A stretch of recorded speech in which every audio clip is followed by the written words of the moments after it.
Hey everyone, how's your reading going? There are days, I'm hiding my microphone. Sorry about my coughing, it will go in due course.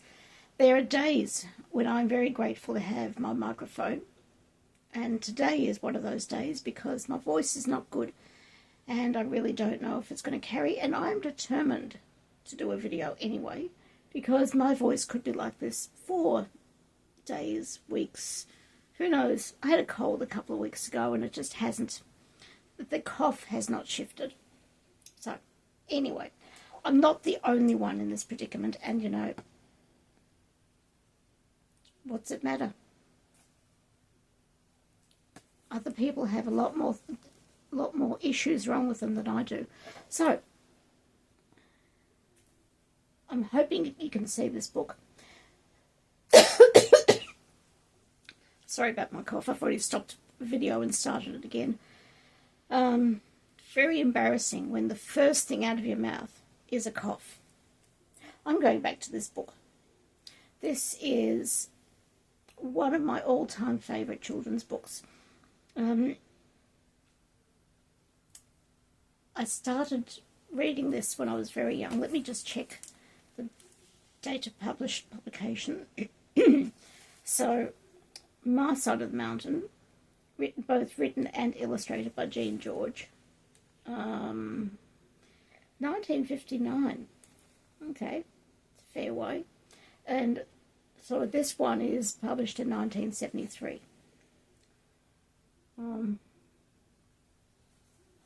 So things were very different in 1959. But it enchanted me as a child, and it continued to enchant me as an adult until I finished uni. And then I read it one day after that, and I thought about it.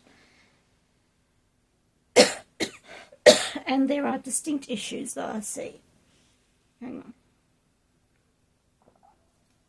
on.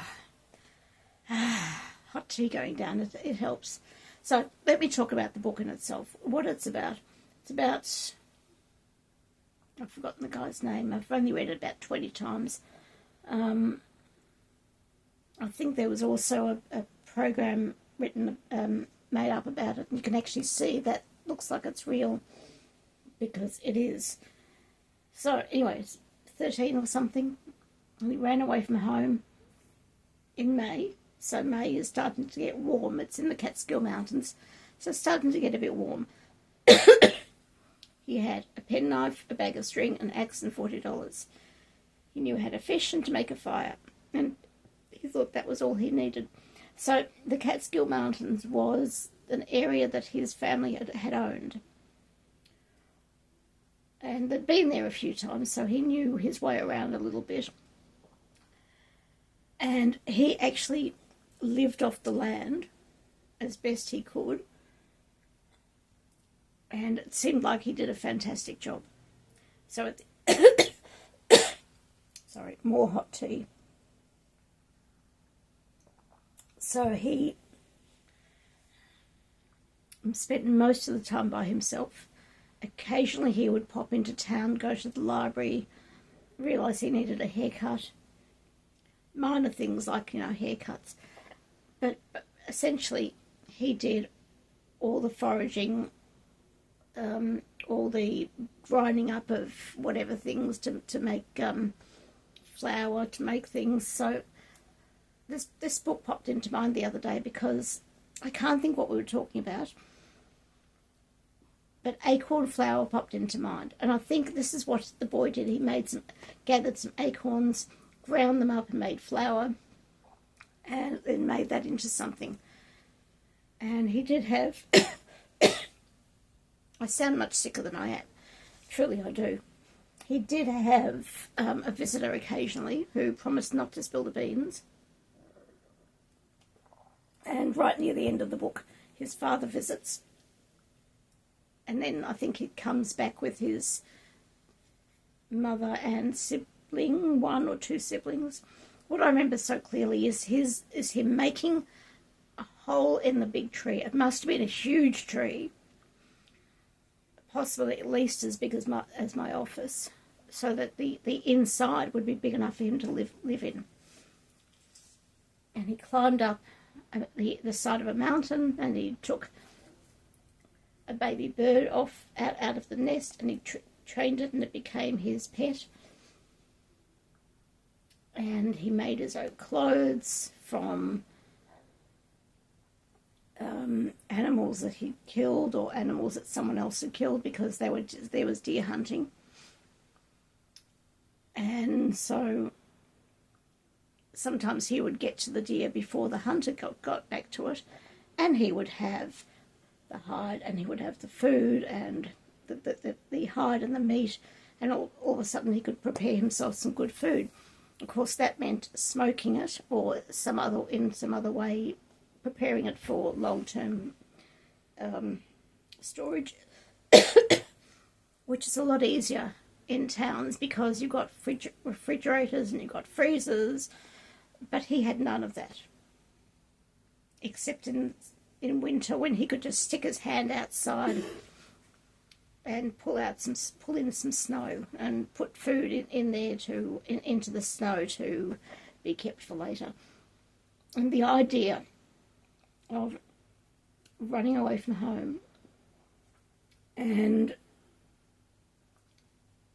keeping yourself in a good condition, because he was there for a couple of years, I think, 2 or 3 years before his family joined him. And the idea of that was just absolutely magic to me. Absolutely magic. Of course, I wouldn't survive. I could probably make a fire and potentially I could fish. But that's about it. I wouldn't have a chance. And I always read this book as a child many, many times.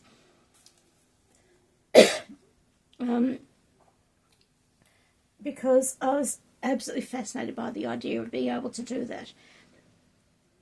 Unless you knew more about which foods were edible, it would be a little bit more of a challenge in Australia.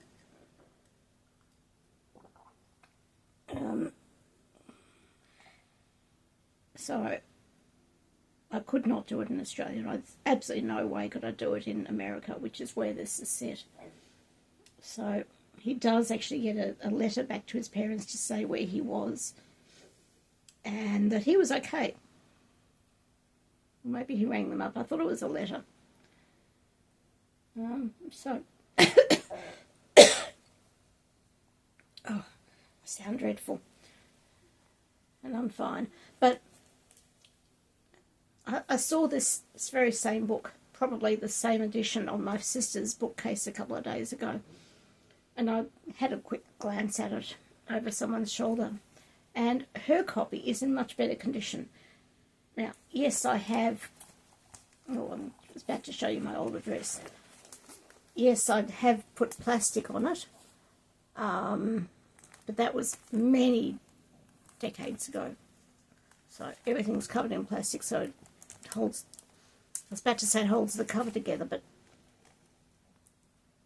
No, it doesn't, does it?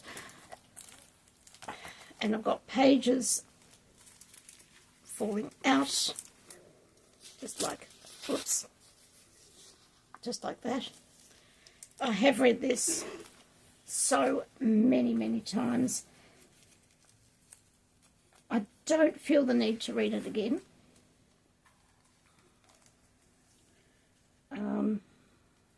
I think I've done my dash with this. I will keep it for a while longer. I have no need to get rid of it.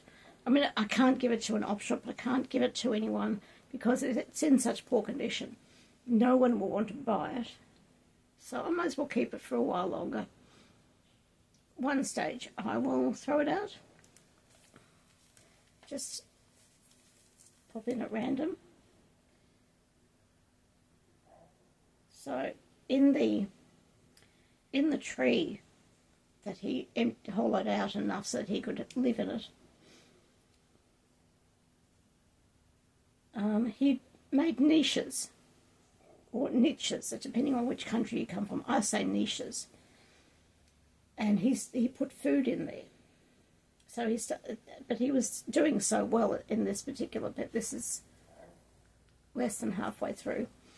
He's doing really well. So, and he's just stocking up food for winter, not knowing how much food he would need for winter.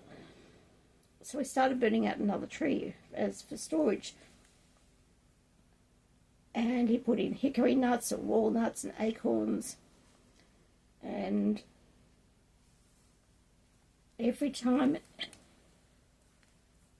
he filled the pockets, you can see that, if I put that there, you can see the pockets. Every time he filled those pockets, he was thinking how he would design bigger and better pockets on his deer hide suit to be. Hang on, I'm not up to that bit yet. Yeah, so he's thinking ahead to the future. Hickory nuts, walnuts, acorns, I've done that bit. And it takes apparently a lot of nuts to make one turtle shell full of nut meats. And that's just a land turtle shell. But of course in summer you've got hitchhikers and vacationers. And so he had to stop and look after himself, make certain he wasn't seen. And, oh, by the way, the bird is called Frightful.